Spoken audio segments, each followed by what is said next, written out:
விவசாயிகளுக்கு வணக்கம். இந்த வீடியோ எதுக்காக அப்படின்னு பார்த்தீங்கன்னா, நம்ம வந்து ஃப்ளவர் செட்டிங்காக இப்போ ஒரு ப்ராடக்ட்டை பற்றி பார்க்க போகிறோம். அந்த ப்ராடக்ட்டோட நேம் அப்படின்னு பார்த்தீங்கன்னா மேக்ஸி ஃப்ரூட்டு. இது வந்து உங்களுக்கு வந்து பேர்லேயே வந்து உங்களுக்கு வந்து மேக்ஸிமம் ஃப்ரூட்டை வந்து செட் பண்ணுறது தான் இந்த ப்ராடக்ட்டோட இதே. இதில் வந்து உங்களுக்கு கண்டென்ட் அப்படின்னு பார்த்தீங்கன்னா உங்களுக்கு வந்து என்னென்ன இருக்குது அப்படின்னு பார்த்தீங்கன்னா, நைட்ரஜன் இருக்குது, பாஸ்பரஸ் இருக்குது, ப்ளஸ் உங்களுக்கு வந்து பொட்டாசியமும் இருக்கும். 377 ப்ளஸ் மேங்கனைஸ் இருக்குது, ப்ளஸ் கூட வந்து ஜிங்க் இருக்குது, ப்ளஸ் அமினோ ஆசிட் இருக்குது. உங்களுக்கு ஃபஸ்ட்டு இதில் வந்து எல்லாமே இருக்குது. இப்போ ஜிங்க் என்ன பண்ணும் அப்படின்னு பார்த்தீங்கன்னா, பூவோட போலனை வந்து ஸ்ட்ராங் பண்ணும். போலன் ஸ்ட்ராங்காக இருந்தால் மட்டும்தான் உங்களுக்கு வந்து ஃப்ளவர் செட்டிங் நல்லாவே இருக்கும். மேங்கனைஸ் என்ன பண்ணும் அப்படின்னு பார்த்தீங்கன்னா, ஃப்ளவருக்கு வந்து செடிக்கு வந்து ஃபோட்டோசிந்தசிஸை அதிகப்படுத்தும். ஃபோட்டோசிந்தசிஸ் அப்படின்னா உங்களுக்கு வந்து சூரிய ஒளி இலை மேலே பட்டு சத்தை எடுத்து கொடுக்கறது, பச்சை இருந்தால் தான் எடுத்து கொடுக்கும்.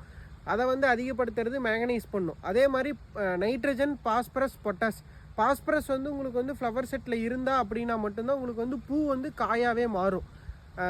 ப்ளஸ் உங்களுக்கு வந்து பொட்டாஸ் இருக்கிறனால உங்களுக்கு வந்து செடியோட டிசீஸ் ரெசிஸ்டன்ஸ் தாங்கும். ப்ளஸ் ஜிங்க்கும் வந்து டிசீஸ் ரெசிஸ்டண்ட்டாக தாங்கும். இப்போ சப்போஸ் ஒரு பூச்சி வருது அப்படின்னா ரெசிஸ்டண்ட்டாக இருந்துச்சு அப்படின்னு பார்த்தீங்கன்னா உங்களுக்கு வந்து எதிர்ப்பு சக்தி அதிகமாக இருக்கும்.